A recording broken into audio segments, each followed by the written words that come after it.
All right, so those of you on the YouTube,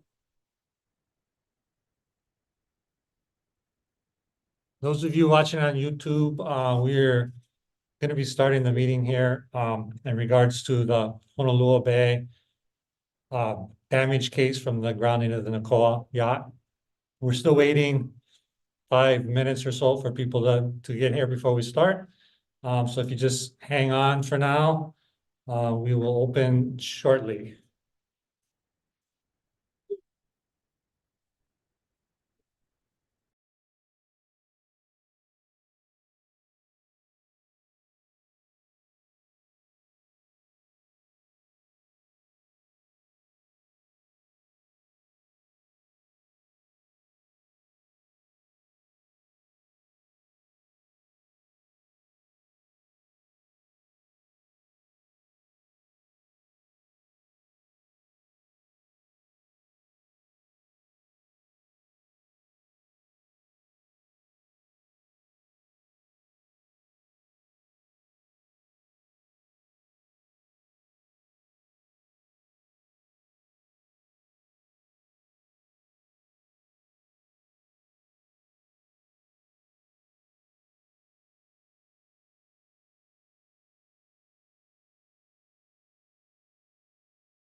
Yep. Yeah. There you go. Hello, my name is Paele, as most of you might know already. President of Safe Honolua Coalition, accompanied by John over here, Vice President of Safe Honolua Coalition. Obviously here today to testify on our beloved Honolua after the grounding of the Nakoa. And, you know, a lot of the emotions that do come up due to the negligence of certain people involved with this event. Understandable, but for those of you online and those of you in person, please try to contain that and come with solutions. Not only come in, well, I don't need to tell you guys, most of you guys are fine, but a lot of people like to come and just blurt out the first thing that comes to mind, but let's come with solutions. Aside from that, it's very important that the people who are responsible are held accountable. You know, this tragedy does come due to obviously the negligence of the people involved, but also because our place is not policed heavily enough. And it's very important that we do, in fact, police the area if it's going to be used as a commercial zone. And a lot of the fines that can come out of this could potentially go directly into helping to police this area. But I think it is also important that if we cannot police our beloved sites and zones, then it should not be commercial. And I think that might be a conversation for a later time. But I want to mahalo everybody for coming, those online. Mahalo for taking out the time to give your testimony. For those of you here, there's a sign-in sheet on the side over here if you haven't signed in yet, so you can give testimony. And we have Russell Sparks here. He is with the Department of Aquatic Resources, and he took the time here to come and help us facilitate this meeting. So just want to remind everybody, he's here to help be part of the solution. He is not the problem. Let's aim our frustrations at not at the decision makers, but let's make sure that we do not attack the wrong people. And let's just come out of this with solutions. We do have a survey that was put together that can help us quantify exactly a dollar amount to the pain and suffering that each person and individual has experienced due to this tragedy. And I would like everybody, if you have the chance, I have it in my Instagram bio, and share it with people so that we can get enough data and evidence to, in fact, quantify this. Sorry, some dirt bike is coming through.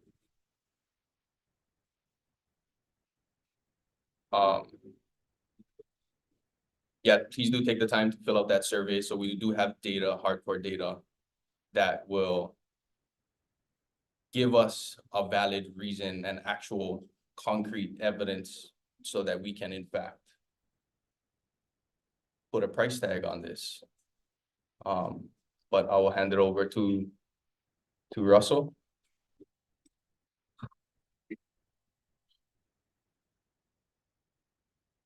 Okay, thank you, everybody. Those of you watching on YouTube or on Zoom, we do have some people here in person, and we're gonna have a presentation on the Zoom first. This will be a short presentation from Charlie from our office on Oahu. Just to bring everybody up to speed, those of you who haven't watched the board meetings in the past. But I want to make it clear, at the last board meeting, when we brought forward the penalties case to the board, many of you from the community expressed the desire to have time to prepare, to pull the community together, and to have a meeting in your place to share your thoughts and concerns about that and have that on the record. So the board asked us, the Division of Aquatic Resources, to meet with you and set that up. There's, some people may have expected the board to be here. They're obviously not. But we are doing this on Zoom for the and it's broadcast on YouTube and it's saved on YouTube for the very point of making sure that our land board members, who are the decision makers, have the opportunity not just to read your testimony in transcripts, but to view your testimony and hear it directly. It's feedback. So anyway, that's the purpose. I don't know, maybe you could. That's the position of a microphone now. Yeah. Talking sideways, it's not. Oh, So it'd be better if it was like a little bit lower. Okay. And then like right in front of there. Kind of so that Kinda that hard, was yeah. not gonna be as loud. I'm sorry. Yeah. This is how the microphone is directional, that's why. Okay, So that's gonna be a little bit better. She doesn't have to bring it. does that work? Okay, you guys hear me? Okay. So anyway, yeah, even though the board members are not here, the Maui board member, Doreen Canto, is watching. She's assured me that she's either watching live or she'll be watching it later. And the other board members and the chair will have the opportunity to actually watch the testimony. So bear in mind, you're providing your thoughts and comments to our board. Charlie will go over the presentation, the assessment that our division did and the fine recommendations that we put forward are based strictly on charts and categories based off of the impact to the habitat, to the coral reef habitat. So that's probably different than a lot of what the sentiment you folks want to present. So I just want to make that clear. He'll go over that a bit as well. But we do, this is a listening opportunity for you guys to provide your comments, get them on the record. And then when we do go back to the board, probably in a month or two, this will be part of the record that the board members can look at. So anyway, Just wanted to make that clear. I'm gonna pass it on to Charlie just to kind of set the stage, go over the presentation with you folks. And we'll have to see how this works, but can you talk, Charlie, real quick? Yeah, can everyone hear me? Maybe I can put this by the mic.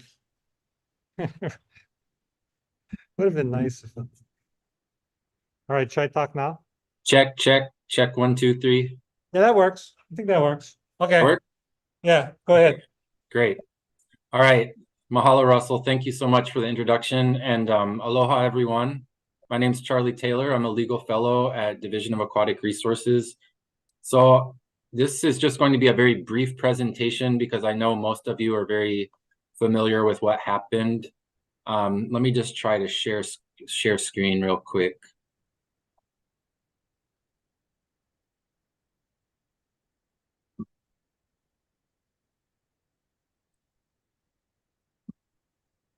Can everyone see this okay? Does that look all right? Yeah, that's good, All right. Charlie. Great.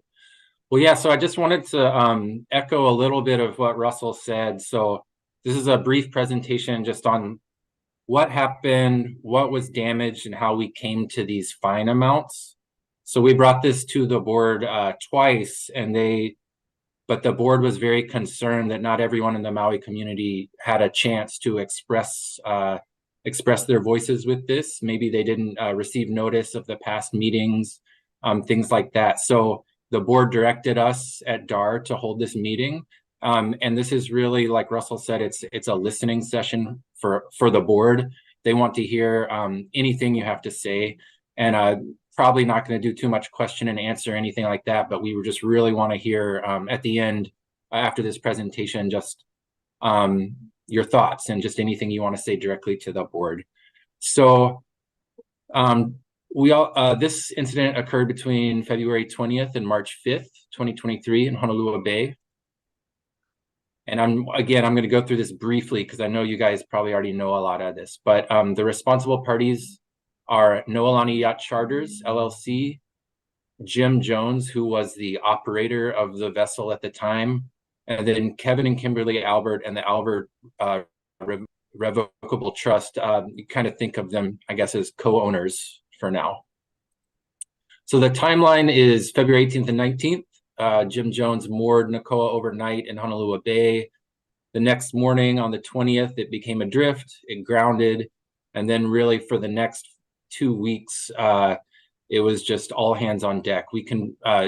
Maui DAR conducted its first biological assessment, so to see what was actually damaged on the reef. They did that on the 21st while the ship was still grounded. This was a preliminary survey. Then eventually by March 5th, the salvage team moved Nakoa into the deeper water where it was scuttled. And then on the 7th, DAR conducted its second site assessment, which was a little more comprehensive to see how much was actually damaged. This is just a reminder. You can kind of see like the path of the Nakoa. I don't know if you can see my mouse, but it came in through here, grounded here. Over the next week or two, it was sort of dragged down into this area, and then there were a couple attempts to move it here. And this is these areas, we call them salvage scars. Here's a grounding scar and a salvage scar. So just different organisms were damaged on those paths. So on the very first assessment, which was, like I said, a preliminary assessment, they documented roughly 18 corals that were damaged and about 35 meters of live rock. And live rock is just any sort of hard substrate that has marine life attached to it. And then on the second assessment on March 7th, they documented a lot more. This would have been 101 corals. And then down here we have 1,000, when you add together 1,605 square meters or 40. Yeah, 5 square meters. So, and that was of live rock damaged. So what is our authority at DAR for enforcement? We have basically two rules that they broke in terms of DAR rules. One is Hawaii Administrative Rules 1395-70, and that just means you can't damage coral And then the second one is 1395.71 that just says you cannot damage live rock. So for us at DAR, we have an in-house tool that we use to value corals and live rock. And this is just something that we use for large damage cases. If there's a lot of different types of environments or different organisms, based on kind of like their ecosystem value. And I also want to say, like, in my heart, I think we all think of, you know, all corals, all live rock, it's all valuable. It's hard to put a dollar amount on that. You know, it kind of feels weird to put that. It might be something like don't really feel right about, but it's just a way that we use. It's a tool that we've been using, though, because there are some differences in terms of ecosystem value that's useful for us to quantify, like our biologists to quantify that. So this is sort of an example of like a chart we would use. Like on the left, we have like maybe the size of the coral and the type of the coral. There's lots of different forms. And then over here is live rock, like what was growing on the live rock. Was it algae, like turf algae, encrusting algae, sponges? And then what was the rock itself? Was it just some rubble, some pavement, you know, reef, fossilized reef, things like that. So we just kind of like put them together, and that comes up with a fine amount for us. So here's like a table. Basically, you see the 2 species of corals that were damaged. I can't do math on the fly, but basically this will all end up adding up to about 119 corals that were damaged. And each one sort of has a different value based on its characteristics. And at the end, we ended up, those 119 corals ended up being valued at $26,700. Then the live rock, which was damaged, you can see the first assessment, 35 meters. And then the second assessment, there was another 605 meters. All added together is 1,640 meters. Came out to an average of $33,520 for the live rock that was damaged. Then we also have our own costs. So DAR, at DLNR, so DAR had costs to conduct assessments, to write the submittals. DoCare had very large costs patrolling the area during the 2 weeks of the incident. DOBOR, they participated quite a lot. RCUH, fuel, etc. So this is just showing you how we broke that down just to get the costs back that we spent, which ended up being $58,851. So that is why at the previous board meeting, we recommended this fine and for the fine and the cost of $117,471.97. So you can see here, resource value right there, that would be the coral and the live rock. This $400, just basically is $200 for each violation. Like it's and it's kind of a little Manini fine, but it's added onto this. And then the administrative costs were $56,000. So total was $117,471.97. And that was what we recommended to the board. However, we also, as I said before, the board was concerned that maybe not everyone in the community got a chance to speak and maybe discuss how this incident affected you.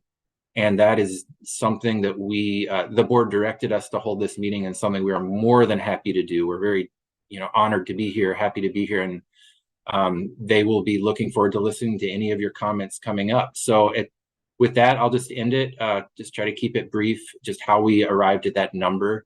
And then I'm going to pass it back to Russell.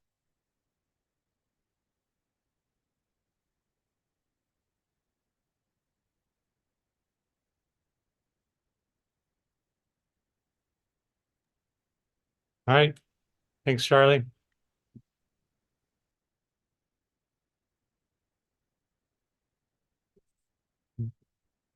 Diana, do we have anyone else on Zoom? Yes. We'll call you when it's time. Do we have anyone else on Zoom? Yes, we have one person on Zoom. Okay, You think we should just go ahead and take their testimony now before we switch to the folks in person then, if there's one person? Yep.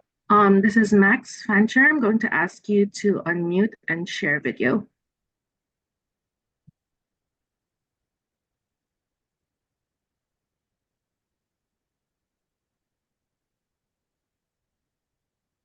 Max, are you there?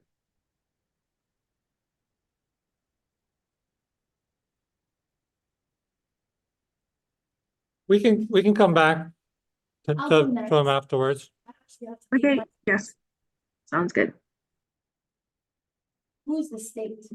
I heard the state was gonna be here too. Okay, thank you, everybody, for coming. So at this point, what we'll do is we'll call up people to provide their testimony. We have a sign-up sheet up front. We're calling on the order that people have signed up. And, you know, there's not that many of you here. We don't need to be real strict on time, but it would be helpful if people can, kind of gather your thoughts and keep it organized and concise as best as possible. Usually when we hold public meetings and hearings, we hold people to 3 minutes. I don't think we need to do that tonight. But again, just try to keep it as concise as possible so everybody has a chance and we don't drag on too long into the evening. There might be more people signing up on Zoom at some point as well.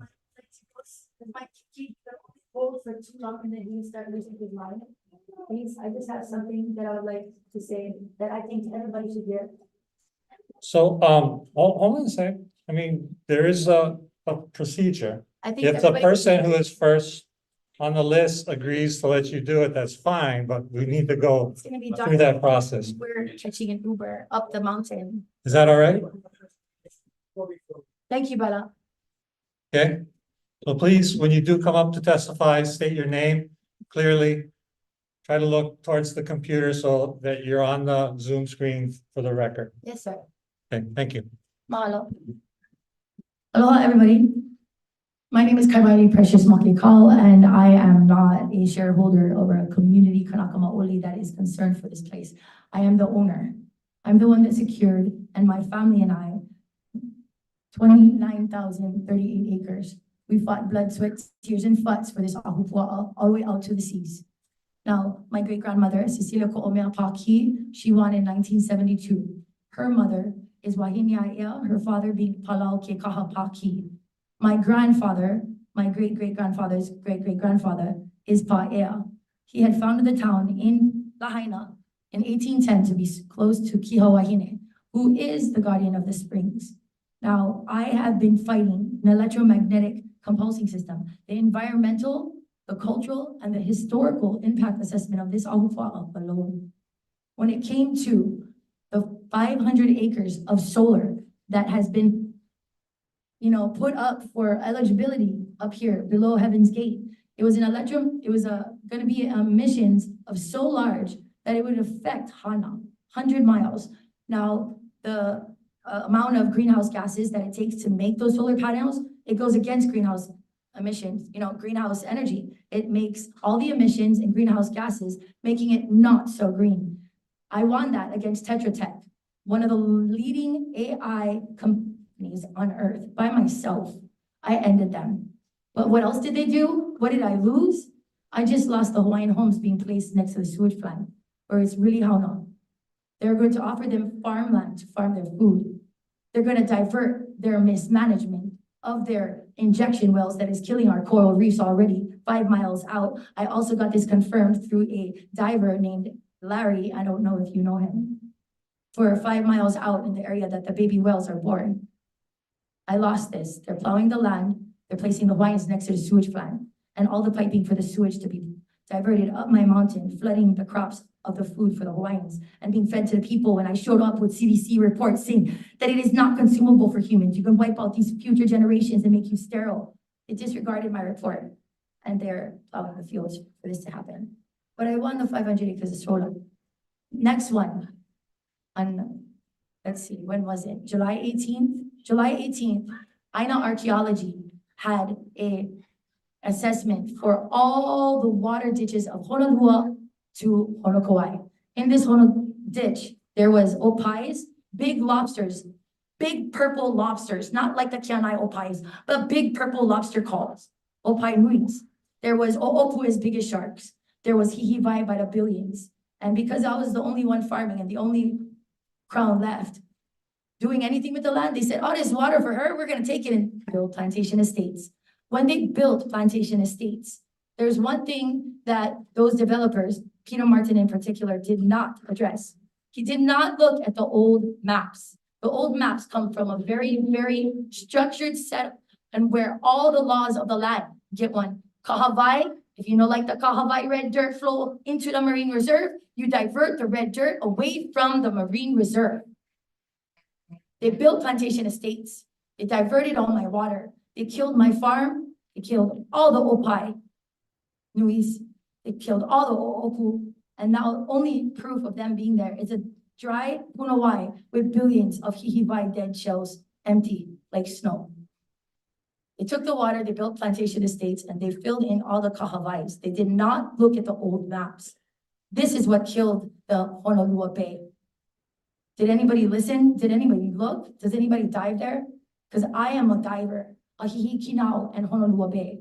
Because of the environmental impact of the people in charge and the leasehold that they are holding, I have no choice. When it comes to plantation estates, which is on an unclear title holding, where they're using the land that is supposed to be for the Hawaiians, and they place the Hawaiians next to the sewage plant. And they're gonna feed them crop water with sewage. And that sewage water has killed already all the way out from the sewage plant.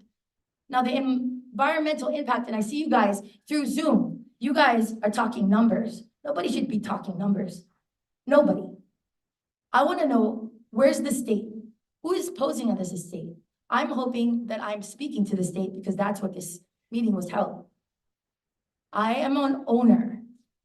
By transferring any assets of the Honolua Bay restoration is going against a co-ownership with Maui Land and Pine and I. I'm the only clear title owner. All the rest are on default. The judge didn't give me time to find the other families, and so I will be addressed. If you guys do this and take the funding in trying to do this, I promise you this. Your boats that you allow, what was it? The Four Seasons or whatever, that's only trilogy in Honolua Bay, they will not be there. The easements will not be holding, and your assets of these leaseholds of this hotel, this church, will no longer be there. We need to talk numbers and homes for my family and my people. The amount of rent right now is unacceptable. The amount of food that's been grown here, I mean, God, what we had was, do you want to know what happened with the fire, you guys? I informed Kiamoku Kapu, Uilani Kapu. I informed Moshi Mitch to tell Archie Kalepa, Auntie Alicia. I informed everyone, Peter Martin, the state, the county, the water department, the part of our water supply, and the Hawaii private water source. Everybody got a report from Aina Archaeology. And in this report of a historical and environmental and an historical assessment, I said, in the last words, standing right next to Lokahi Silva Baldwin, which his father is EMI of the watershed of EMI, Haleakala Ranch, and all of the Koho'okele family, Paki family. And I looked at this assessment holder and I said, if you do not listen to me and you start tapping into these illegal, unclear title water wells that Peter Martin had drilled from Laniopoko to Honolua, it is a cooling system of our geothermal lava energy underneath. We are all going to burn. But what happened? Just as you over here, Mr. Man, disregarding me. You disregarded my reports. I wonder if DAR got that report. They disregarded my report. They did not let the people know what they were doing. And in 1 week and 2 days later, we all burned. After they started diverting those springs 4 days later. Now, I'm disgusted of the amount of corruption and assets and money that these people are taking from us. You guys are putting our people at stake. I believe that like right now, we are allowing donkeys to fly our people off cliffs. David, you were there at Honolua, and I'm so honored to see a caretaker that keeps clean and not rubbish. Everybody dumps in my place, my family, my friends, and it is hard for me to keep when my baby boy and I are always in the mud. But I honor you for your kindness, but you are a Honolua. Now, why are we not replenishing these coral reefs? I've seen a man grow coral reefs in fish tanks. Why are we not enforcing the sewage plant to be addressed? I did. I found a fuel cell coagulation system through New Carbon. It was gonna drop all the sewage stuff to 80% moisture plant with all our garbage that's flying in our nose and ears and put it in a chamber and make carbon, making carbon filters, making us negative emissions. But what did they do? Disregard my report. Now, those sewage still flowing in the ocean and killing our coral reefs. And now Plantation Estates is housing movie stars. And our people are still on the streets with the highest rate of suicide and the highest poverty level. And nobody believes. Me and my son and I were begging for food yesterday and this morning. I wanted to be here at this meeting. I wanted you guys to feel my pain. I want you guys to know that there is somebody here that has been fighting for this land and this ocean more than everybody. But I'm so honored that there is still Kanaka Maoli that is not blinded and still fighting and standing and not giving up. Junior Nakoa, thank you. But it is up to the people to rise this. This is no longer acceptable. 752 tons of diesel toxic hell fell into Haleakala. It took 1 year exactly, which is what it is right now. 1 year almost exactly and over that 752 tons of diesel toxic hell fell in Haleakala. And who stood there? Who fought? Me! Well, what are they gonna do for a satellite at Mauna Kea? Everybody can come, even Mamoa. But for Haleakala, nobody. It took 1 year to get into that plume of water, of which reaches all the way to Lahaina. On the same time that the water wells were being drained, that they accidentally opened a tunnel to the sun that shot back a flame geomagnetic solar storm from July 18th to August 8th. It shut off all electronics. A geomagnetic solar storm, very large, 3 times bigger, will shut off the entire Earth. Then we'll have 3 days of food. On the 5th day before we die, we will go feral and start eating our children. So this is the life that they have provided for us and our future generations, which is unacceptable. And you and your time, get the hell out of here. I'm disgusted. And I hope you guys are watching these guys. Who is getting paid? Who's going to replenish the soil? Is it going to benefit the Kanaka Maoli? Should I end all leaseholds? Should I hold on a promissory note? Who is the Honolua Coalition? What have you done for this land besides 5 bags of rubbish, maybe? I've been picking up mountains of semis. I'm trying to build red dirt dome houses with the resources we get on the land, mold-proof, bug-proof, fire-proof, hurricane-proof, self-insulating, with the resources we're having, saving Hawai'i billions in the long run. They're all there. We need guys that want to work. But what do? You promise them bullshit. Well, when hot shit, steel, foldable, collapsible. And look at it. It's from Hungary, Putin, who's funding a war. When China's selling it for 1 to 3 grand, you're buying it for $50, fueling a war that is killing people and the Palestinians. Look. Follow, watch, somebody rise.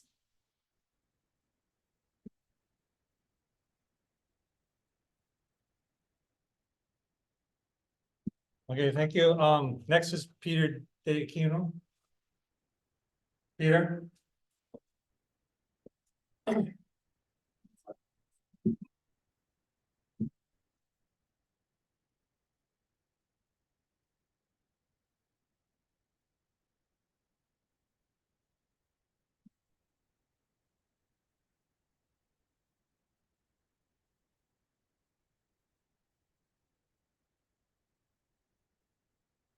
Oh, I don't know how I can write it down.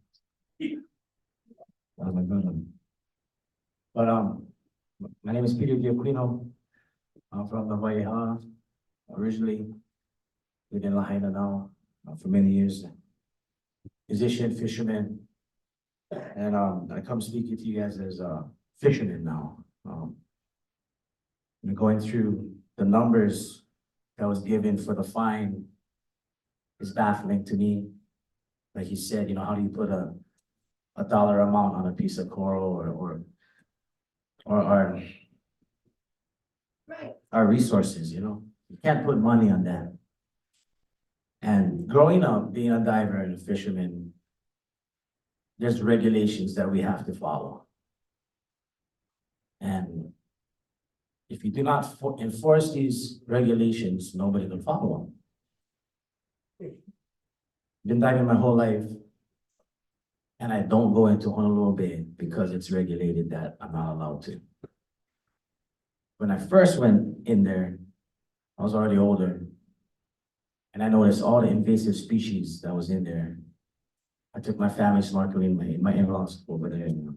Just every hole that I thought was gonna have like kumu, ve'oveo, mempachi, to'au, ta'ape, and royce. Just littered. So I went and did my research to see if I could go in there and eradicate. But it was said that I couldn't, because apparently with the BLNR and these officers, all they have to prove is 51% that you are gonna go and do it. You're not innocent until proven guilty.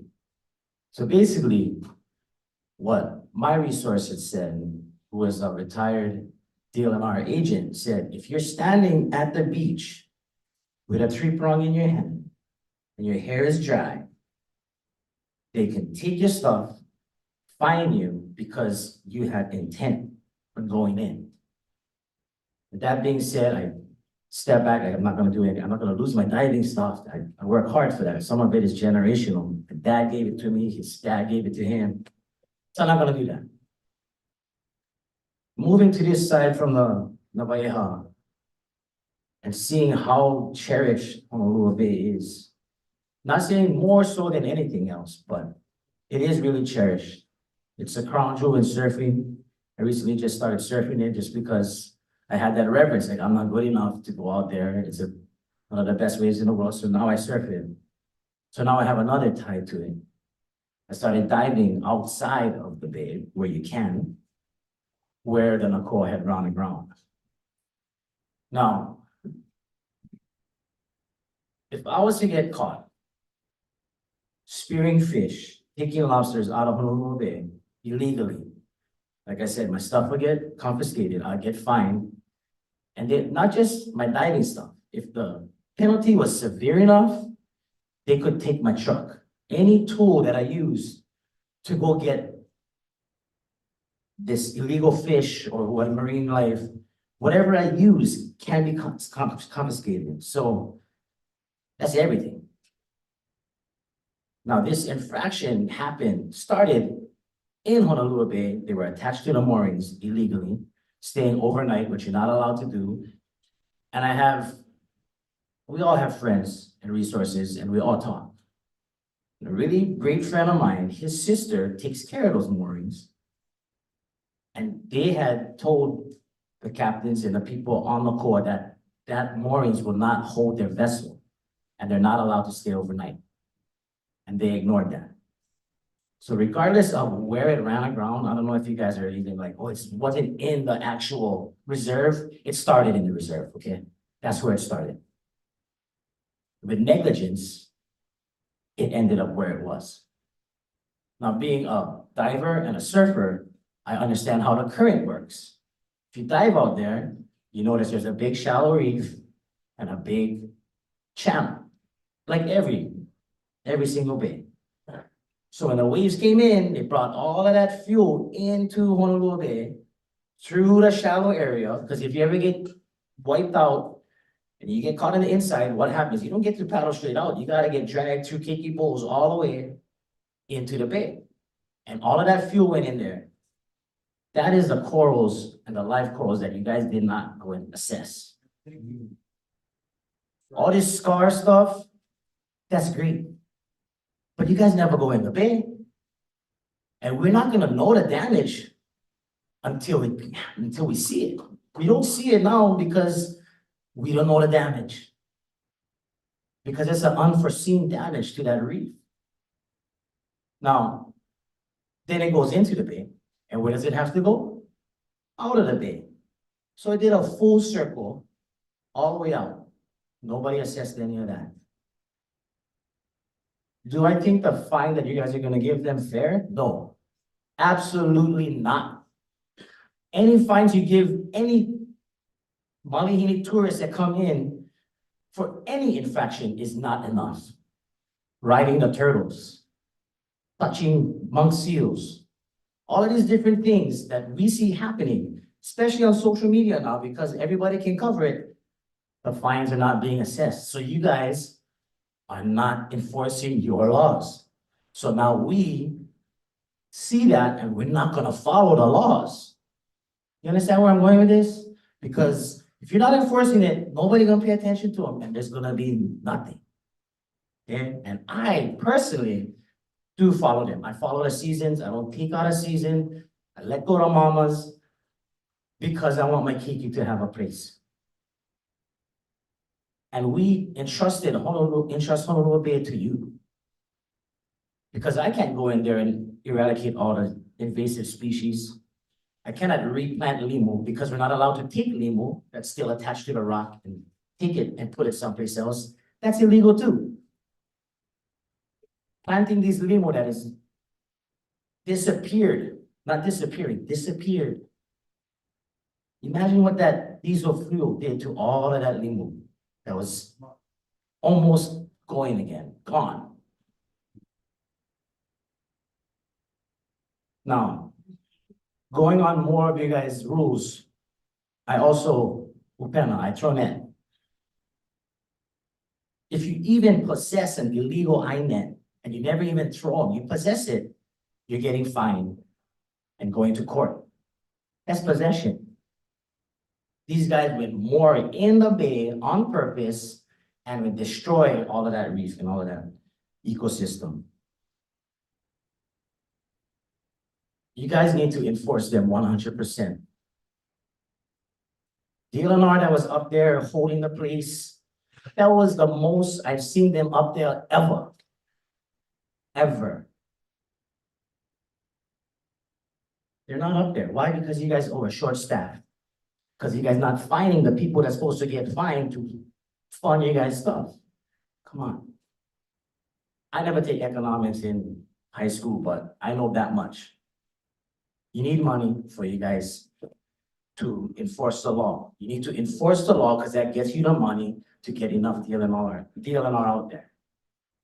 So, please give them the maximum fine. You guys are gonna try to kick their boat away. The thing sank 800 feet. You know, a boat is a great fish aggregation area. If it was gonna sink anyway, you should have defueled it, put it in 40 feet of water or 60 feet of water where I can go dive and go check all the fish inside there. It's these type of decisions that infuriate me about the way you guys are mismanaging these resources. So much that I came here at 4 o'clock to make sure that I could be heard. Because I know that there's a lot of people that care about it. The people here are just the people that could come. There's a lot of people working right now. Prime time for dinner for restaurants. That's where everybody's at. Everybody's working, everybody got stuff they gotta do. But I tried to come here on purpose to be first, because I get kids too. They gotta go sleep. We gotta eat. We never eat dinner yet. I wanted to be here so you can hear that they need to be fined, the maximum fine. Model.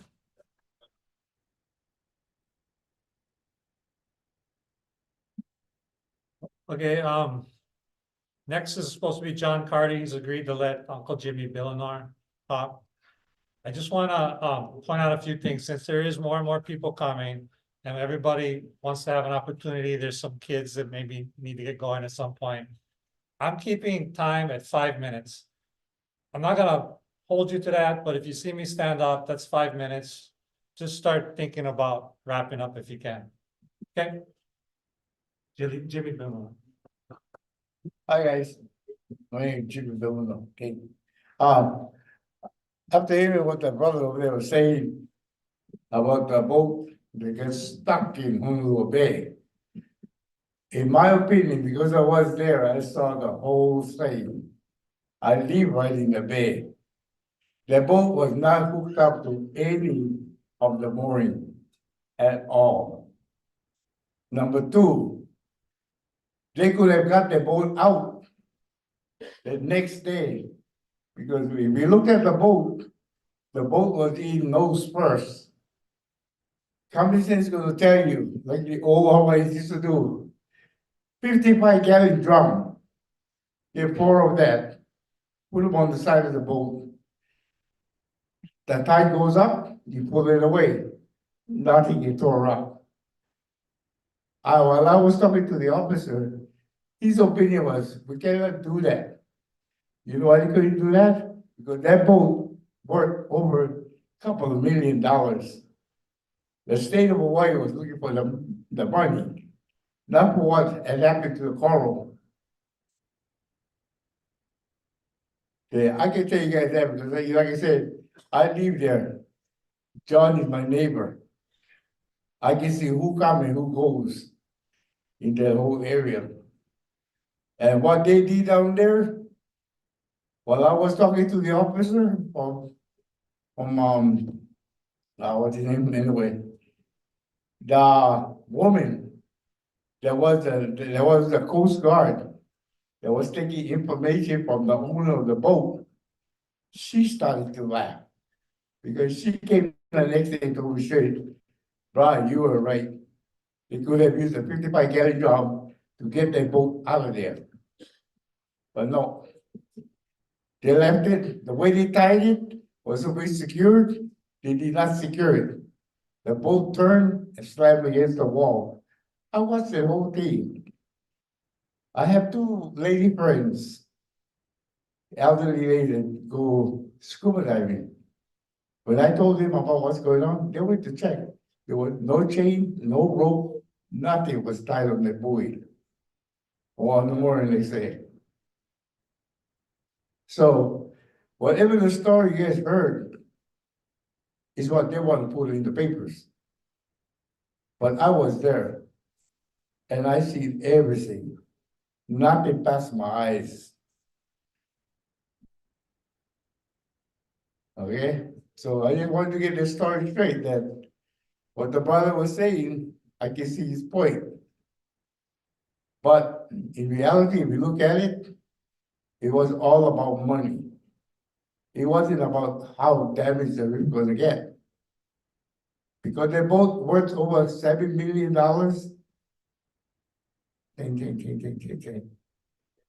Paycheck. Well, I think, I'm a local boy, born and raised here in Lahaina. But my mom, born and raised in Honolua. I went to court and got the place back. I live on the property. I'm proud to be there. I like to see more locals come on there. I see over 1,000 tourists a year who come to there. My problem that I want to see happen is get all these marine boats out of there and take it outside. Not on the inside, because on the inside, they're anchoring to the coral. Bad enough, all the people they bring in are stepping all over the coral. There's a marker out there at the point to point. That's where the boat belongs, not on the inside. Whoever give them an okay was Maui land and Pine way back. That's the information that I had. Now they don't own it. Take the boat all outside and leave it there and let the people enjoy themselves. Our kids, our visitors, they all can have a good time in the bay instead of watching, oh, what's out the boat going to run over me? No, another thing too. I bought some paper here that I want to show you guys. Okay, everybody say the easement is open to the public. Sorry, there is no easement. It's all privately owned. Both interests of the bay. And was proven in court by me. In front of 3 lawyers and attorneys. It was a long fight, but I got it. And I'm proud to see that I want to see more Hawaiians do it. Visitors that helped me on this trip about Honolua Bay, I thank every single one of them.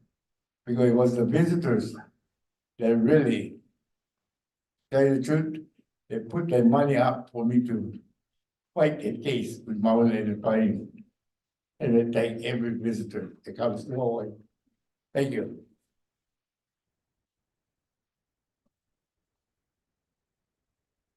John Carney.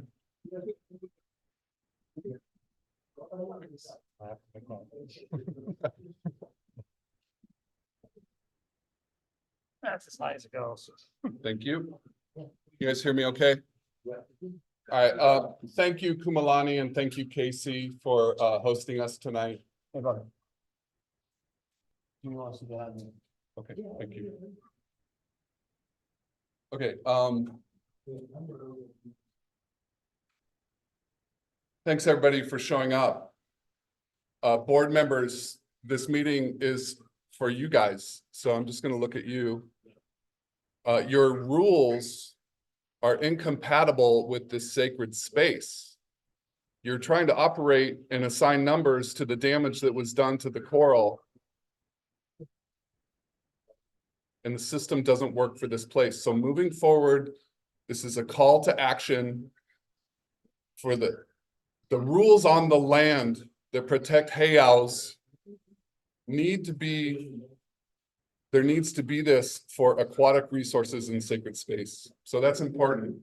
Also, in the wisdom that's been shared tonight is profound. And I want to double down on a couple items.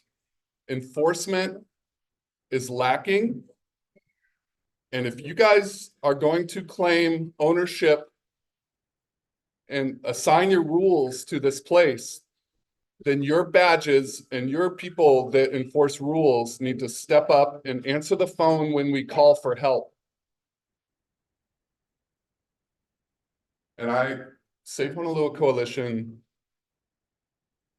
would love to continue that discussion with board members and every branch of the government that can have a say in this. Okay, so Save Honolua Coalition has been channeling public passion for Honolua for over 15 years now. And this passion that's being shown tonight is what you get every time that people come to speak for this place. And across all segments of the community, you will feel this passion. Whether it's the Kanaka that show up here tonight, everyone else that's spoken, surfers, even visitors, every segment shares this passion. It's a special place. So any board members watching this that are not familiar with our community or not familiar with the sacredness of this place, there are lots of experts that can speak to that. And I would love nothing more than to prepare more information for you about why this place is so sacred. Anything less than a maximum fine will be a slap in the face to this community. You have your own set of laws you have to follow, and it appears that the maximum fine that you can give is about $1.65 million. And if it's anything less than that, you will have to answer to the community, and you will lose this generation of people. Honolua is that precious. Desecration is the key word here. Desecration to a sacred spot. And it's not just the desecration, it's the insult of the boat operator and the boat owner to just leave his junk, his trash in our sacred space. No apology to the community, no statement. He didn't even bother to get his stuff off the boat before it was going to sink. And now his trash floating in the channel. He can't even take care of his own stuff. He had access to the boat. Give us access to the boat and we'll go in there and we'll take everything out, but we were denied access. For me personally, the incident's been very stressful, and those are 10 days of my life I will never get back. Was there day and night, and the effect on my family for me being gone that time, the effect on my business. I'm not looking for any financial compensation, but there is a value to all the pain and suffering that our community has experienced. And so I am grateful for this opportunity for you guys to listen to it, because it is really important. I do want to thank the BLNR during the incident for giving me and Save Honolua access to the site. And I think it's a good model for you moving forward to have somebody representing the community on site, because the Coast Guard, the salvage company, the boat owner, the DLNR, all of them have their own set of rules. All of them are protecting their own butts. And there's nobody on site whose only job is to love the land and represent the community. And something like that happened during this incident, and I think it was helpful. So DLNR, I think you should consider that moving forward. A major loss for the Save Honolua Coalition as a consequence for the grounding. The dearest man, Art Kapuna, who was on the board of Save Honolua Coalition, was born and raised here in Honolua. He knows every current of the bay, every little aspect of the stream, and every detail was taught to him by his father. And he loves this area so much that he got involved in Western politics and joined our board, and he wanted to share his wisdom with us. And this incident disturbed him so deeply that he chose to step down. So what a loss. Now, he still loves the place and he will still talk about it with us, but he was a decision maker on a board that has influence with the Western government. And God bless him for answering the call for as long as he did. But that loss of having him not be on the board anymore, that's worth $1.6 million there alone. So I like that Peter brought up that another rule was broken. I was going to say that too. He was not allowed to be on the mooring. So, you know, assign a fine to that. Value the pain and suffering and cultural damage done to our community. The most important thing that you can do is give the maximum fine to honor this community, deter future boat owners from being knucklehead and idiots, and use the money from this fine to put a boat in the water and an officer on the water, go around, inspect boat registrations, inspect moorings, and start giving out some fines. And if you guys can't do that, then you can stop allowing commercial activity in the bay, and you can ban any boats from going in there. Because if you're not going to protect, how many boats have washed up on Maui this year? What was it, 14? From moorings, I think it's 14. So maximum fine, $1.6 million. Use it to enforce boat moorings. And that would be one way to make one good thing come from this horrible incident. So that's it. Fortunately, I have a police report. The boat captain was not the boat captain. The boat captain was found on my land with no head, no legs, and no arms. I have a police report, and for the 2 weeks of that boat and the adrift of the boat did not kill the Honolua Bay. What killed the Honolua Bay is plantation estates. And what killed Okay. all those people in the fire. Excuse me, the next signed up is Machiko. Where does the excess energy go? It directs itself into the ground of a plume of the energy. Everybody else would like to speak. And Nakoa gets the right this time, or I will end lethal, that of which they should take action. That's for your own proposition, you're wrong. It's going back to Please state your name. the land and the water. Okay, thank you. Sick of you guys' corruption and disregard for the health and safety of our people and our resources. This is the last straw. People in burn. All marine reserves are dead. Ahikino and Honolua. This thing makes me sick. Thank you, sis. My name is Michiko Smith. I have been passionate from just growing up here about the oceans and the land and everything, and this incident actually and plus the fire made me decide to go back to school. And now I'm in marine biology, doing the program at UH Maui. But just a couple weeks ago, I was studying about limu and coral, and this incident is very touchy for me because now that I'm seeing things from a different perspective of how diverse the ocean is and seeing very closely under like a microscope how many different species and is in one little tiny piece of limu. Yeah, like everybody has said, there isn't a price to put on every single type of organism that is present in the ocean that the yacht had disturbed. I wrote a little something. It's I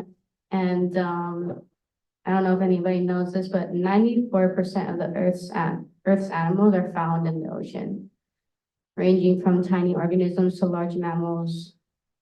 If you understand the chemical, the biological, the physical aspects of the ocean, it reveals that this yacht had detrimental impact across all these areas.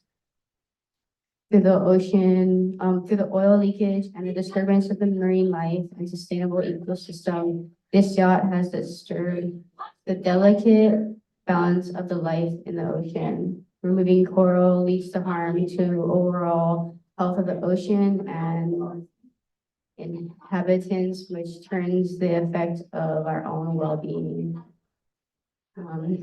Given the decline in coral species in Maui, prioritizing the protection of marine life should be an obvious choice. Preserving the future of our oceans is far more important than allowing more boats to act without consequences. And so I would like to say that there isn't a price to bring back what had been lost, but they should have the largest amount for the fine. Thank you.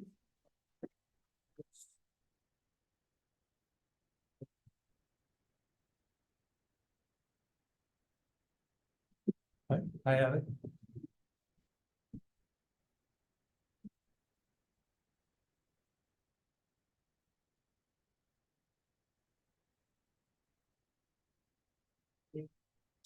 Aloha. My name is Paele Kiokona. I am president of Safe Honolua Coalition, organizer of Lahaina Strong. And, you know, I was one of the first responders that day when that boat broke free of the mooring, or if it even was on a mooring, according to Uncle, it was not. My dad called me early that morning, said, let's go. We gotta go grab the boat and the jet ski and try and pull this thing off the boat, or off of the reef, or prevent it from getting grounded. Unfortunately, by the time we got there, it was already up on the reef. The tide started to drop. When we looked at the tide charts, the tides were supposed to come back up 4 hours after. So we decided that we would come back 4 hours later and attempt to pull this off the reef again. When we got there, granted, yes, it was whale season and I was on a jet ski. But rather than us being given the permission to try and go over there and do our due diligence for our place, yeah, we broke the law, but we abided by the law of necessity. It was a necessary action for us to go over there and try to take care of our place, because the people who are supposed to be responsible for policing our area were not there. They were not there to police it correctly. The only reason that these people were allowed to be there overnight was because there was nobody there to police them. Yeah, but then when we try to go over there and it's a marine reserve area, which, you know, they have the idea that us not fishing in one spot, that all of this fish would then migrate to another bay so that the entire area adjacent to it will be plentiful with fish. But we know this is not true. Fish will stay where their nesting grounds are. So this doesn't even work. So we get policed heavily every single time we go into this place, but now we're letting all kind of people come inside. Yeah. So a slap on the wrist with this $115,000 or $117,000 fine is a slap in the face for us. Yeah. And for me to go over there and try and do my due diligence and pull this thing off the reef and actually do right by my community and by my place and by my environment, and then I get yelled at, getting threatened for me for getting one fine, when these guys did all this stuff, yeah, and we're only gonna fine them this little tiny amount is ridiculous. It's out of control. Yeah, so everybody that's involved with making this decision, yeah, I wanna say something. You go in and you give them this maximum fine that gives a precedence for everybody across the state to know that this is not a playground. This is our home. This is where we fish, we dive, we eat and live and breathe off of this place. We see now with Lahaina. Yeah. When you don't pay attention to our environment, you don't give it the necessary love that it needs, what happens? We see that now. Okay. The maximum fines is necessary. And okay, the DLNR always is famously under budgeted. We know this. They don't have enough staff to go and police these areas. Well, why not find somebody who came in and treated our place like a playground and didn't give it the respect that it deserves? Maybe we should find this person so that this money can now go into policing our area. Or I propose this. If you cannot police these areas that everybody cares so heavily about, then it should not even be a commercial zone. If this is in fact a marine reserve where we're trying to protect our fish and our reef, why is there so much exploitation from our tourism industry? This is out of control already. Every single day, boats upon boats filled with hundreds of people come in. Our reef systems are very, very fragile. Any change in acidity, any change in temperature, any change of the flow of the water coming in and out can be detrimental to the reef. So why are we allowing thousands of people to go into that bay every single day? Yeah, if this is in fact what you portrayed that this would be, a marine reserve to protect our area, then what? The maximum fines need to be put upon these people so we can set a precedence to the rest of the state and everybody involved that comes to Hawaii, all of our visitors, all of the people, that they know that this is not a playground. This is our home. Mahalo.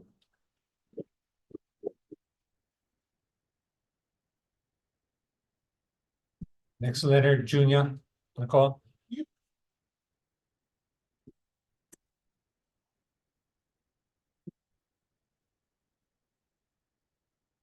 How's it, Junior Nakoa from Napili? I don't know how to talk nice like these guys, but I'm gonna try my best.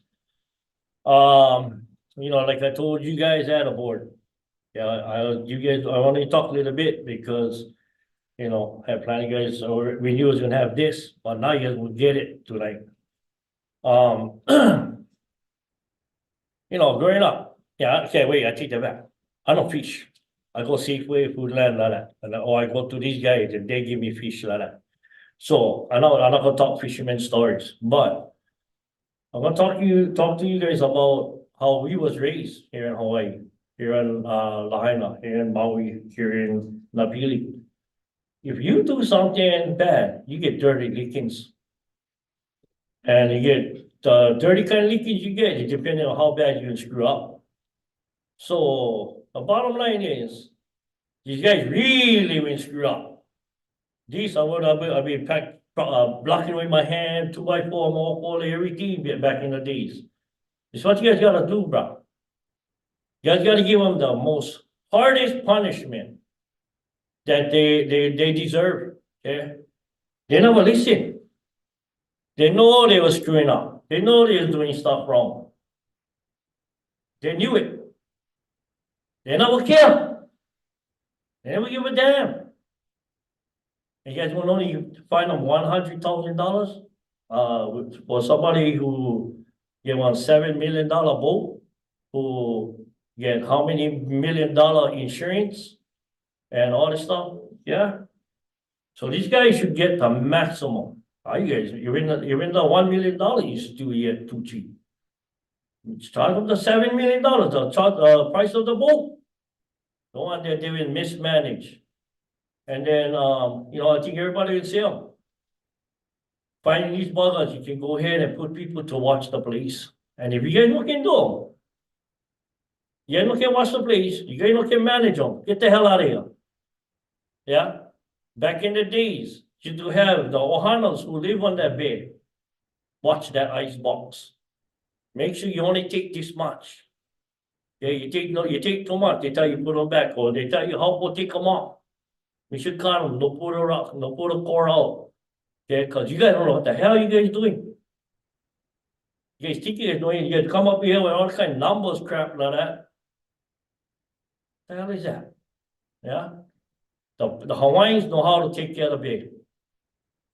You guys don't know. You guys just lost. You guys only sit behind a table or behind a desk and you guys decide our future of our bay. We gotta live them. We gotta live them. Okay, I'm not control these numbers like that to you guys, but these guys need lickings. Dirty lickings. And like I'm gonna repeat this again. You guys don't do the damn job. Get the hell out of the damn place. Let us go give lickings. Let us go do them ourselves. Yeah? Let us go give them lickings. Not the money wise. We'll go back to our Hawaiian days. Like my good brother used to say, give them lickings. Yeah, if you guys not gonna do them, we're gonna do them our way. Shoot. Okay, bye.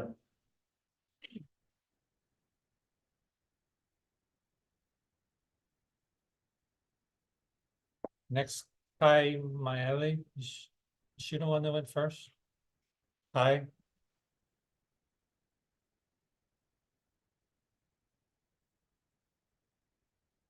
Glenn Kamaka? So.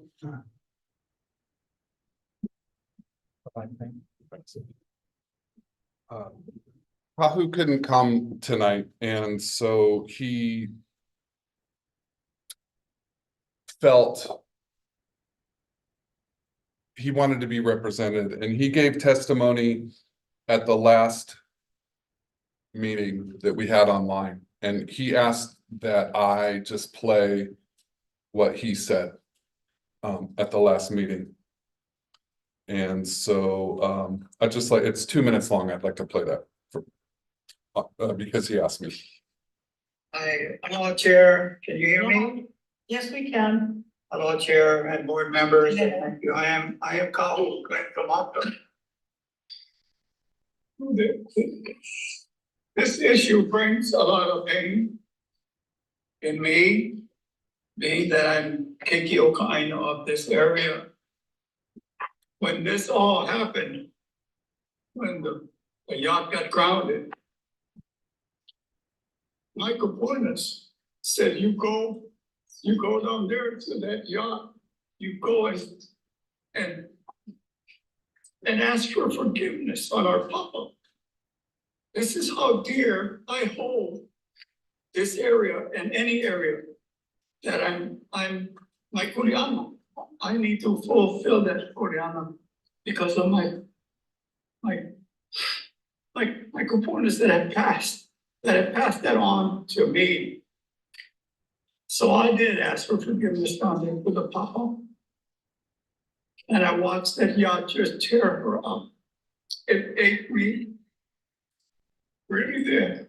So to come back here again, almost a year, brings up a lot of pain, a lot of no hate, just pain. And hopefully that we can resolve all this and not have this Pilikia again happen. But the community needs to be heard. You know, John Gardy and he spent a lot of time with me as I did my puli and my forgiveness from up above where the water tank used to be at Honolua Bay. And yes, this should never have happened, but it did. And that's a phrase from one of the lawyers that said this should not have happened. but it did.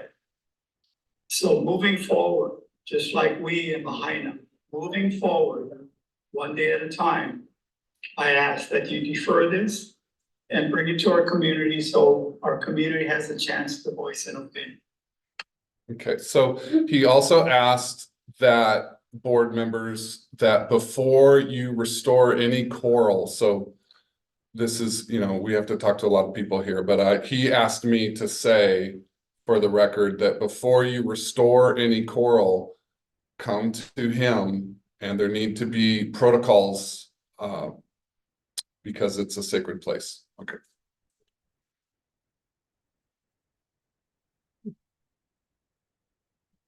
Sean Reed.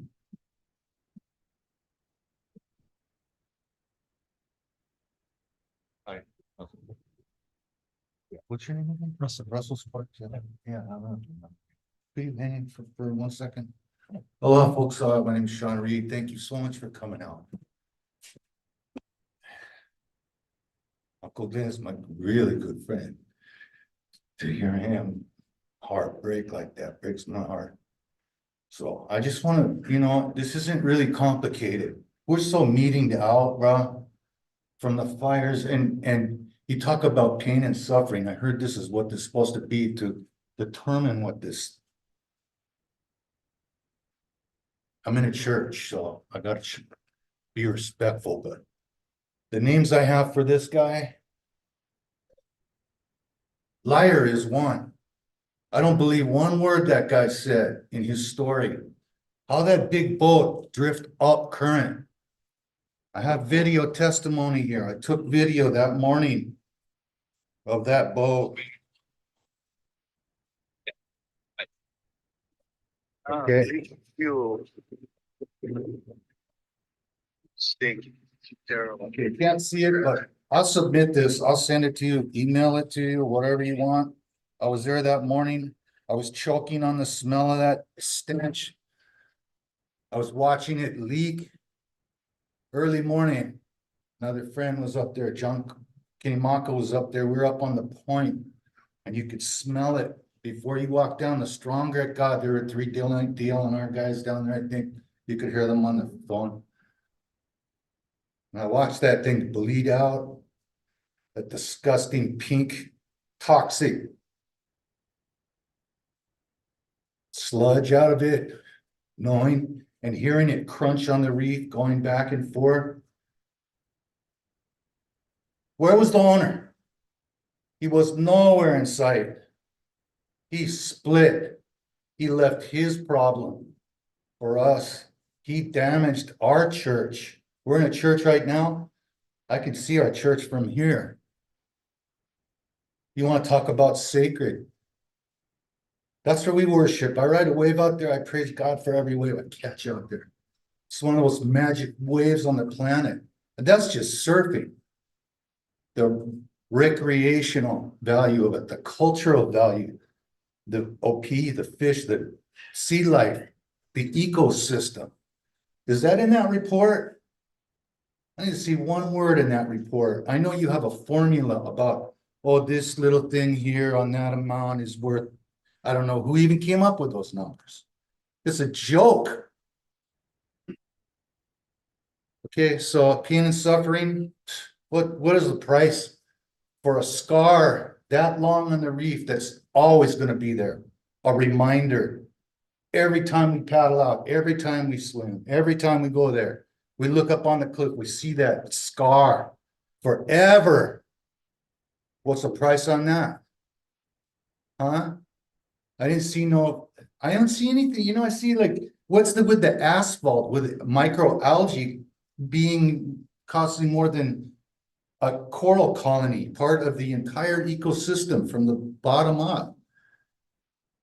I don't know where you get these numbers at, but I'll tell you one thing, that place to most people around here, and I'd be willing to bet if I ask everybody in this room, maximum fine, everybody raise their hand.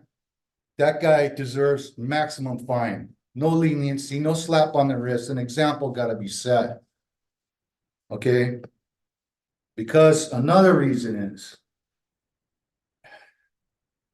I don't believe a word that guy said. and I could kind of confirmed it with Jimmy was, he lives right there. I said, how did that boat get up there? Did you watch it drift up current? Because according to them, the mooring is in the middle of the bay, right? In the middle. So if he is moored on that, the predominant current that time of year, and it's actually a year yesterday, I believe. Year yesterday, year day before. Current runs, they call it long drift down this way, okay? So how did it drift backwards against the current? I don't believe a word that guy says. And he was warned by multiple people, you can't do this, you can't do what you're doing here. Anybody seen the footage of that guy early on in the day taken by a guy of him going through a pod of whales? Huh? Okay, footage of that same boat flying. You come up whales. These guys, this guy had 2 boats. He's supposed to know this stuff. Number one, number two, supposedly his contract with the owners, he wasn't even supposed to be on that boat for personal use. Number 3, boats that size, they got captains. You take a family out on a boat that size, the owner doesn't go out there and go, hey, everybody having a good time. It's not how it works. You got a captain dealing with it. Where's the captain? Where's the witnesses? Where's the hearing? I want to hear that guy's story, and I think the public deserves to see his face tell this story. So, anyway, obviously, maximum fine. That's a slap on the wrist, slap on the face, like brother said. Worse than that, it's a punch in the face. It's a kick in the balls. The pain doesn't even, can't even just, I mean, you just don't even know. So, in closing, this is equivalent to somebody parking one of those big tour buses at Rock and Roll Stars, uphill, emergency brake off, okay? The thing rolls downhill, crashes into this church, our church, out there. Kills a couple keiki. That coral is our kids. That's the future. So, that number is a joke. It's worse than a joke. It's worse than insulting.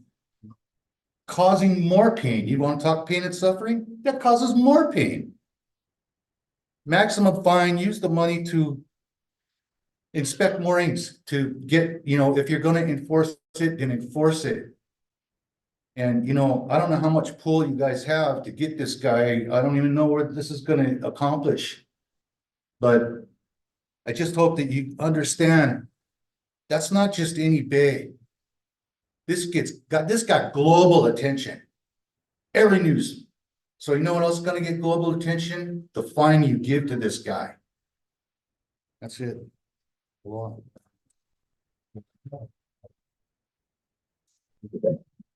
Shannon?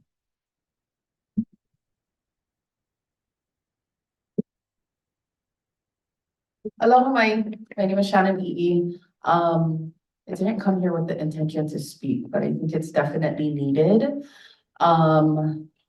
It's kind of crazy how people can just come here, play, do whatever they want, and like not get scoldings, not get a slap on the wrist or whatever it is. When locals do the things, they get the extreme, like, everything is like, you're in trouble, like, let me fine you this and fine you that. And so I was looking at the slides that you guys had shown and, how much the people got paid to be there and those different things. But what about the people who were actually there, who showed up, who took care of things on their own to malama their aina, to take care of their precious resources? And I think for me, it's more of a cultural aspect. As far as like how we are connected to our aina, how important it is to take care of our natural resources. The koa or coral polyp was, one of the first organisms in creation. It talks about that in our kumulipo, and we are all connected to that. Like all of our our reef, our marine life, all of that is a part of us, you know, and we need all of those resources as sustenance, you know, like from Mauka to Makai, like all of those things are really truly important to us. And to have something as big as this to damage our resource and have no care, because that's what I feel like this person had no care. I remember you know, that year ago, watching the videos and seeing how like nothing was happening, and like the state really wasn't taking care of it. It was our people who went out and like wanted to do what they needed to do to take care of you know, making sure that they can try and take the boat away or whatever they needed to do, but they were punished. They said, no, you cannot come here, you cannot do, you know, what you need to do. We gonna do them, we gonna take care of them. And obviously it wasn't taken care of, and then it just damaged our resources even more. You know, for me, I don't even really go to Honolua Bay, because for me, I feel like it's a really truly sacred place. I have gone there, you know, I live here pretty much all my life, and I have gone there very few times, and the times that I've gone there was either for something cultural, to see our va'a come in, or to plant up Mauka, you know, to do oli or whatever it is, protocol. Those are the times I go there. And so I think it's really important to give, not, to me, maximum is like, it definitely shouldn't be 100,000. Like, oh wow, like that's so little bit. Like that boat costs tons of money, and each piece of coral, like, I don't know, putting a price on each coral is just, it's crazy to me. But to me, it should be over maximum fine. Like they should be, whoever's boat that was, they should be charged even more than the maximum fine. Like to manage our resources is so important. And when you come to our place and just throw your shit around like nothing matters to you, like that's just, I don't know, I just chirp out. That's kind of crazy to me. So you know, speaking as a West Maui community member and somebody who loves our aina, and you know, tries my best to care for our space in whatever aspect I can. You know, we all cannot be at every place at every time, but we try our best to take care of whatever we can and what we care for, especially for generations to come, yeah? Because when our keiki, you know, I have a mo'opuna, when my mo'opuna, you know, grows up, I want him to be able to see that reef flourishing, you know, that's a marine conservation or whatever. To me, every part of our land, our aina is all, we all take care of that. Our kupuna taught us that, you know, to take care of Mauka to Makai, to manage your resources well, to not take more than you need, to leave the place better than you left it. That is the biggest lesson I learned when I was a kid, that when you go to the beach, you pick up whatever rubbish you see, you take care of whatever you need to, so that when you go back, the place is better than you came. Because I want my mo'opuna to enjoy these resources. So yeah, thanks.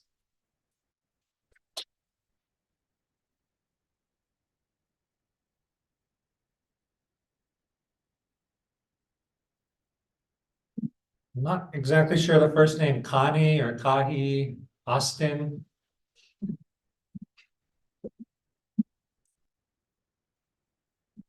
Hi, aloha. My name is Katie Austin. I live in Honolua Valley, which is a little bit past Honolua Bay.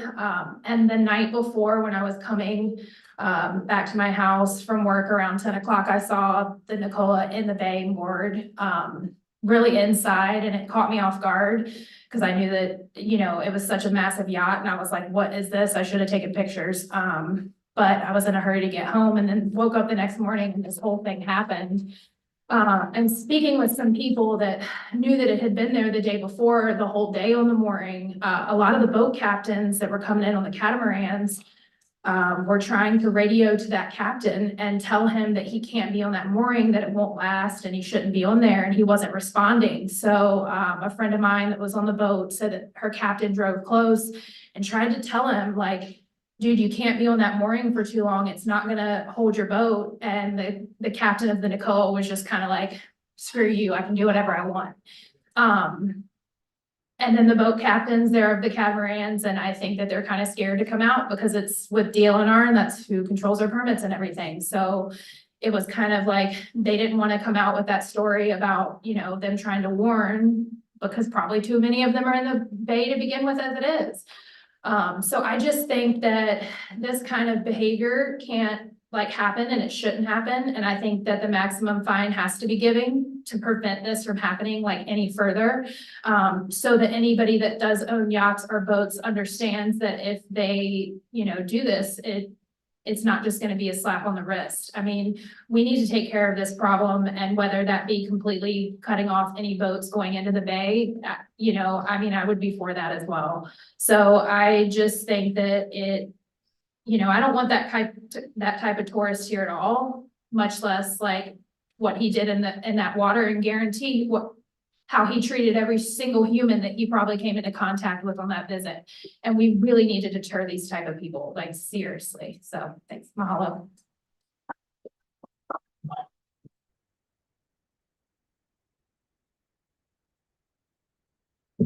I don't want to mess up this name. Last name Gomes? Okay.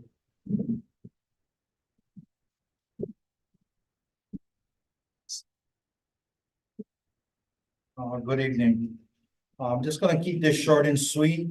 I wanna push for a full maximum fine. I wanted to emphasize about Honolua Bay. I moved here in 1987 with my family. My stepfather was the one who wanted us to move here. He lost his business in Waikiki. He was a beach boy there.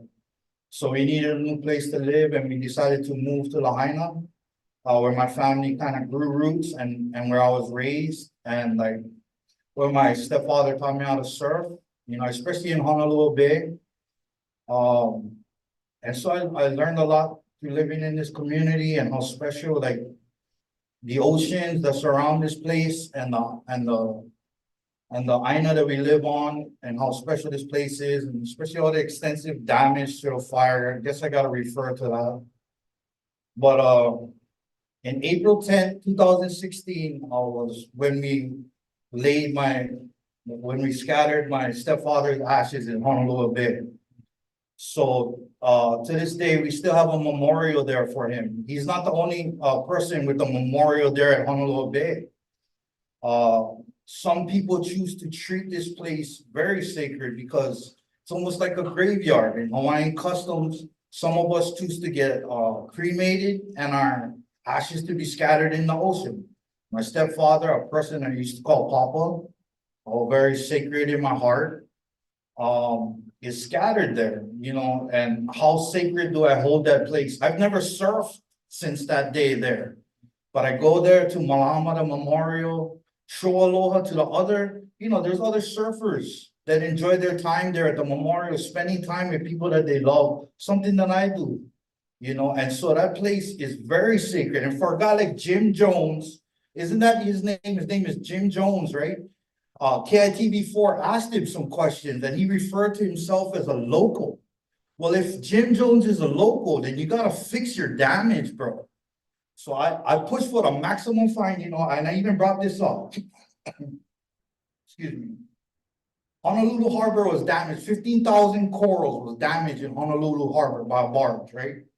The Borderland and Natural Resources, you guys charge the person responsible for that $1,119,000, okay, $265, okay, and this was very recently. I think you guys can do something similar to that to keep away these illegal people enjoying themselves in areas that is like a sanctuary, right? Causing mass amount of damage, okay, and then trying to get away with it, claiming to be local and wanting a little slap on the wrist. If you guys give them a slap on the wrist, it's just gonna make more businesses wanna somewhere down the line do similar stuff. So I'm hoping, okay, that the Borderland and Natural Resources give them a fine, something similar to what happened in Honolulu Harbor. Okay, because for that place, it is sacred to some people, okay, who've lost people, okay, and who go there and love that place, period. We're not there to make money off of it or anything like that. We love the place, okay? And Jim Jones, you should be ashamed of yourself, okay, bro? Okay? Cause I heard a lot of bad stories about you too. So if you got any of the kind, like respect, aloha, right, love, then you would pay a maximum, you would want to pay a maximum amount of fine. Okay, and the borderland and natural resources, bro, come on, bro. I just was driving by the poly on my way over here. You guys just been pulled over on diver, 2 trucks for check when divers catch. Where you get stuff like this, right? This is way more important than that, right? That you would probably get a minor fine, which I support, right? Maybe just let them go. You get the cash, throw them back, easy kind. You damage a reef, you cause massive damage on the reef, you get toxic waste that goes through the ocean. You cannot clean that up, right? So you give them the max for that because you can't fix your mistake, right? So that's what I got to say. I push for the max fine, okay? My name is Commandant Gold. I'm representing my Ohana, okay? And I'm hoping you guys really follow suit, okay? Aloha.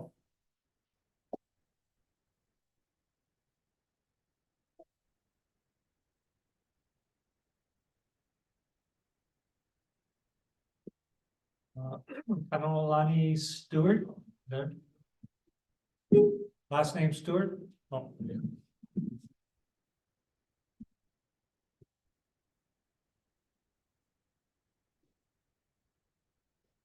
Hello, Nikako. My name is Kanolani Stewart and from Lahaina. I just want to echo everything that was shared earlier today, or earlier this evening, you know, from what Uncle Jimmy was talking about, to all the uncles, to everybody that has a pinina, to Honolua, to everybody and anybody that wants to grow a pinina with this place that we don't have so much access to. Like Uncle was saying earlier, like this is a joke about why we're even questioning how much money we should be fining this person. Like he should get more than the maximum that you guys posted. Not only that, but you guys doing that, you know, what was mentioned before, it'll show other boat operators that this isn't allowed and that they should be aware of what they're doing, how they're utilizing their vessel, where they're going, who they're bringing in. All of these kinds of things are important, and it has an effect on not just them and whatever business that they're doing, but the entire community that is also trying to be a part of our Aina.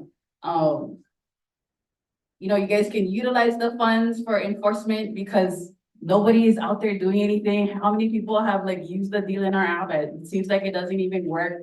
There's only 5 moorings in the bay, but I have pictures of 14 boats in there up in one weekend. And so we see that multiple times throughout the year. And so not only is everybody using up the space on the moorings, but they're also angry, you know? And so that also shows that all of these boat operators don't care about anything in the bay, even though it's an MLCD. They probably don't even know what that means. And so you guys following through on giving out this maximum fine can only show the entire Aina that the DLNR is following through on its mission. You know, you guys can read it on your guys' own website to enhance, protect, and, you know, continue to have our cultural and natural resources for generations to come.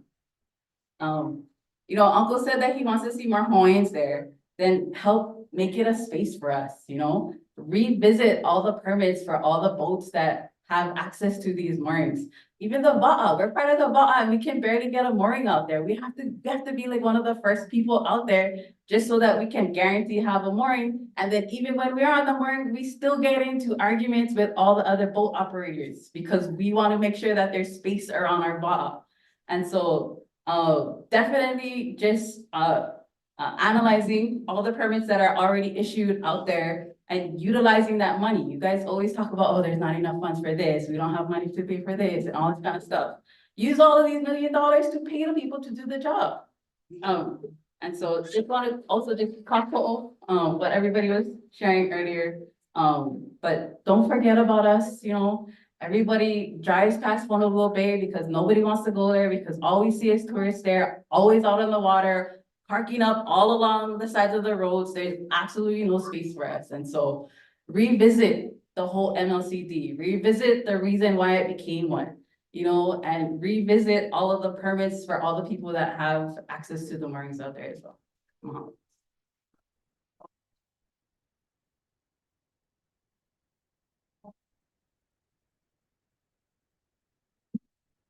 Malanachi Takahashi. Yep.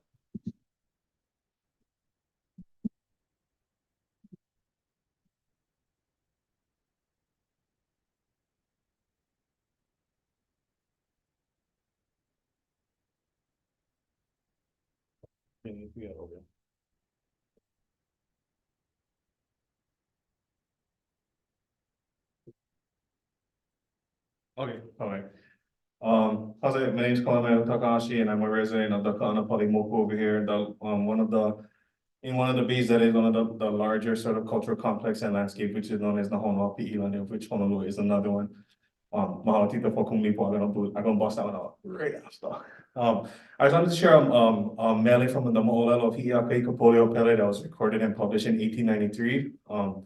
Hi'iaka Ikapoleo Pele is one of our larger historical sort of epic stories that traces the Huakai and shows the cultural continuity of all of our places that have to do with volcanic activity and other natural phenomena throughout. So this portion is actually for Honolua in Hawaii. So wa ino honokoha wa ulua nui kamakani. Uh-oh.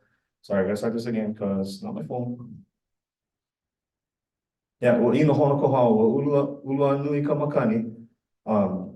Ke hai la I ka lau o ka awa. La I pohu ai ke kai o Honolua, e hele ka wahine I ke kapa ka kai. Kui ana I ka opihi, wau ana I ka limu. O mana I ka loea ka wahine, ua make e. So what they're talking about over here, mana I ka loea is the mumuku, or like one of the akua that Hi'iaka and one of her ho'osi in Honolua fishing, practicing. So this is the establishment of cultural historical practices within there. Specifically in the mele, we're talking about Ku'i Opihi, the gathering of Opihi and limpets, and Va'u'i Kalimu, so the gathering. So this is not only to record the cultural historical stuff that's present long before the recorded history, in the time of the gods, basically, which is in the time frame that Sister was talking about the Kumulipo. So just to sort of bust it out, Kumulipo, right, just talking about this is our foundational sort of like creation story. And the most important thing that Tito was talking about the Koa being the firstborn, that's correct. So right after darkness, this is the coral polyp is the very first thing, our very first ancestor in creation. And that 2,102 line chants and records our genealogy from the time of creation all the way well into the time of, you guys heard the name earlier, yeah, Pi'ilani, which is maybe like what, the 15th, 16th century, yeah. So we have recorded, uninterrupted cultural, historical relationships with our history. Now, in the time of Pi'ilani, right, the Nahono Pi'ilani is named for him, and it's an epithet to describe the abundance of that place, but also the structure and the state of society at the time. So it's well organized. Nahono Pi'ilani being, right, like, oh God, help me out to be a West Siders, yeah, Honokeana, Honolua, Honokohau, Honokowai, Honokahua, oh, and Hononana. Yes, Mama. Yeah, so these are the 6 bays now. These 6 bays are not just individual cultural areas. However, through that epithet, they describe that landscape as a holistic, culturally valuable area with recorded practice from the time before Western civilization, with cultural resources that are recorded in things like the Kumulipo that illustrate and solidify our cultural, what's it called? Our environmental kinship, yeah, which is basically our relation to the land. Another mo'olelo described, so this is just in the area, the place that will be affected by Nakoa. Outside where they was dragging them and stuff like that, in the mo'olelo of Ka'ehuiki Manoa Pu'uloa, this is a mo'olelo about shark gods or chiefs that went through the islands and then they migrated down to Tahiti. But these things talk about hydrology, migration, and certain and other sort of what they call like organisms in the area. And so the Akua Manoa, or the shark god of that area of the Honolua, Honokoha region is named Moanaliha. Yeah, Moanaliha. So the presence of an akua here tells us that there's a consciousness in our cultural consciousness and our history that these type of akua are elevated to a certain level to where they're identified strictly with these areas. And so now we just want to show you that it's not just the organisms or just inshore, but there's continuity for cultural value all the way across from the deep ocean all the way up to Mauka, yeah. Within Honolulu itself, we have evidence through the lineal descendants that still reside in that place, Anakala Jimmy, Mahalo Nui, and other ohana that have kuleana to these places. We're talking about scores and scores of loi, of house sites, of certain other religious sites as well, yeah. As well as what Brada's talking about, there's actually also a burial area over there, but it's away from there. But That doesn't mean that these things should be approached and be cut up and be, what you call that? No, should be all chopped up, actually. We should take them all as one thing. And so when we're talking about like the metrics, or we're talking about how we're supposed to talk about the impacts of that. Now, you think $1 million is enough to talk about 1 year of impact on something that has cultural connection and history in a place to a people that can record their genealogies and connection to this place at the beginning of creation? I think that we should start with, every time somebody said maximum fine, we should time the maximum time by that. And then we can set up the bill. I support what everybody else was kind of saying like that. Yeah, just as residents and as the beautiful sister before describing, yeah, we still have living lineal descendants that practice living cultures. We've seen brother who fishes, seen people that stewarding this place. We see the return of lineal descendants to this area. And so Honolua, even although we see it as a heavily compromised space for tourism and all these other sorts of, what you call it, extractive, exploitive sort of endeavors like tourism, et cetera, that kind of stuff needs to stop. It shouldn't have even started. And the fact that we even gotta be here for tell you guys, already, like, you should just help, you should give them the max fine, just because Uncle them said give them the max fine. And if we're not taking the Uncle Jimmy route, we should take the Uncle Junior route. So, anyways, don't talk story, model for the time. Find these howlies, fucking get them out of here. Hello, model.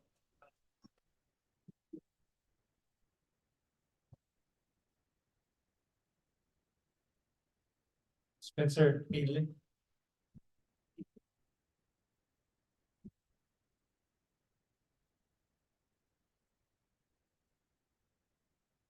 Hello, good evening. Thanks for having me. I wasn't gonna say anything in particular at first, but then I remembered something really specific. It was been kind of a crazy year, so I was just gonna sit back and watch. But I did remember one thing that happened that day when I was out there, and then later confirmed over online. And that was that when the Nakoa got grounded, and there was some initial rescue attempts to de-ground the yacht. From Paile's dad, and also a few of the other people they were with on the jet skis. I remember something really specific, and it was the most frustrating thing when the worst case scenario ended up happening, is they had a bunch of empty tanks. They had a bunch of empty fuel tanks. They had the pumps. They were watching the tides, and they were ready to defuel the yacht, lighten the weight of the boat, so that it would be easier to get off. And this is before it had a couple different situations where it got further grounded as time went on, and it did more and more damage to the coral. This is before a lot of that happened. And so I remember that when it was still in the beginning, there's still hope, and it wasn't that bad yet.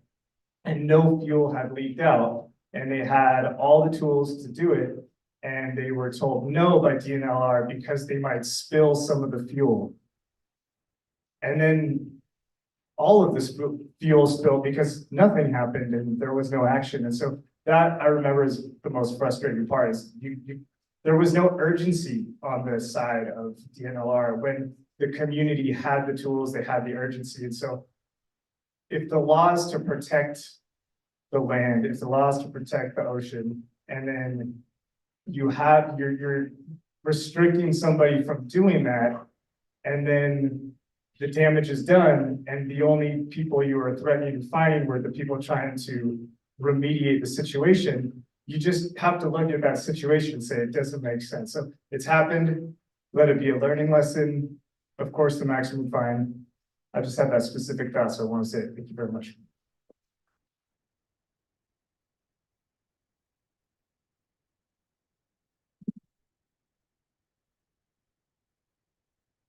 Okay, that's all we have on the list at this time. If there's anybody else who wants to testify?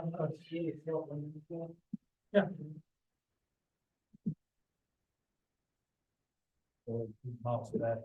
Yeah, just state your name again for the record. Sean Reed again, yeah, I just wanted to say too that, when I went down to take that video, again, the owner was nowhere in sight. Couple BLNR guys in their uniforms and stuff were up on the cliff, and I just sat there staring at it and just watched it go, and I was wondering, why is that happening right now? I mean, I know how, but why is it leaking right now, and why isn't anybody down there trying to stop it? Where was the owner?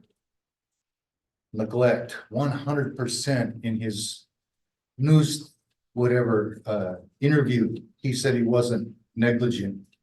How much more negligent can you be? So there's that. The other thing is that leaked for, what, John, hours and hours and hours. It got worse and worse and worse. Assessment hasn't been done on the toxicity of those chemicals that choked reef. They saw broken reef. They don't know how much was choked. And then transference. The fish eat off the reef. They go eat somewhere else. They transfer that toxicity way over there. That wasn't assessed. Okay, so turned out it was the bilge pump that needed to be turned off and it stopped leaking, right? Somebody went on the boat and said, flip the switch. Why didn't the owner flip the switch? He took no precautions whatsoever. The negligence, the blatant negligence, the blatant disregard for the rules, the blatant, just, it's my private playground attitude. This guy needs to be, an example needs to be set. And as I said earlier, it's got global attention. It's going to get global attention on what is fine. And when that happens, I think people are going to lose jobs if they don't work for us. And I think the other thing is it's going to just tell other people out there that when you come here, hey, no worries. You're going to get a parking ticket if you destroy something. That scar out there is forever. So that's all.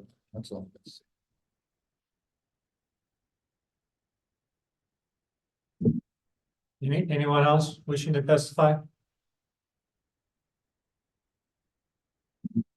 Okay, well, there's nobody on Zoom, so we'll go ahead and close the meeting up. I want to take this opportunity to thank John Cardy, Save Honolua Bay Coalition, Hawai'i, and all of you who came out tonight to provide your input.